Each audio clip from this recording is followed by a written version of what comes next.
અધિકારીને સીઓ સાહેબને મળવા ગયા તો શું ચર્ચા થઈને શા માટે બધા આજે 22મી રોજ તમામ આદિવાસી સમાજના તમામ આગેવાનો અમે ભેગા થઈને અમારે આવેદનપત્ર આપીને જે પણ ડિમોલેશન ગેરકાયદેસર કર્યું છે એના વિરોધમાં અમે આજે ભેગા થવાનું આહવાન હતું. અમે બધા જ કેવડિયા ખાતે હતા. ઘણા લોકોને ડિટેન પણ કર્યા છે, ઘણાને નજરકેદ પણ કર્યા છે.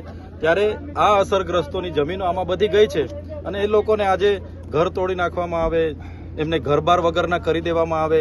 ત્યારે અમે સમગ્ર બધા જ લોકોની માંગ હતી કે અમે બધા જ સાથે જઈને રજૂઆત કરીશું. પણ ત્યાંના વહીવટીતંત્ર પ્રશાસને અમને 4 આગેવાનોને ત્યાં મિટિંગ માટે બોલાવ્યા હતા અને 4 આગેવાનો અમે સીઓ સાહેબ જે છે અરોરા સીઓ શ્રી અરોરા છે એમની ઓફિસે ગયા. ત્યાં પોલીસ અધિક્ષક, વન સંરક્ષક અને તેમની અધ્યક્ષતામાં હમણાં મિટિંગ થઈ. ત્યારે અમારી અડધો કલાક જેટલી ત્યાં આખી ચર્ચાઓ થઈ એક મુદ્દાની. તો એમણે હાલ તો અમને આશ્વાસન આપ્યું છે કે 6 દિવસ અઠવાડિયા દરમિયાન અમારા જે પણ પેકેજો હશે, જે પણ લોકોના ઘરો તૂટ્યા હશે અને એના પોતાના પુરાવા હશે અને રેગ્યુલર હશે તો એનું જે પણ વળતર આપવાનું થશે તે સરકારની ધારાધોરણ મુજબ અમે વળતર આપીશું એવું અમને એમણે જણાવ્યું છે.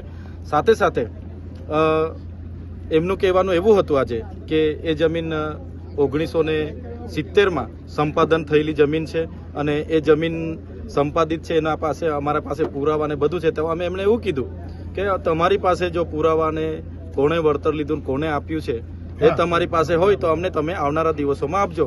તો દિન 6 અઠવાડિયા બાદ એમણે તમામ પુરાવા અને જે લોકોના તોડેલા છે ને કદાચ એમની પાસે પોતાની માલિકીના ઘર તૂટી ગયા છે તો એમને વળતર આપવાની પણ એમણે અમને આજે આશ્વાસન આપ્યું છે.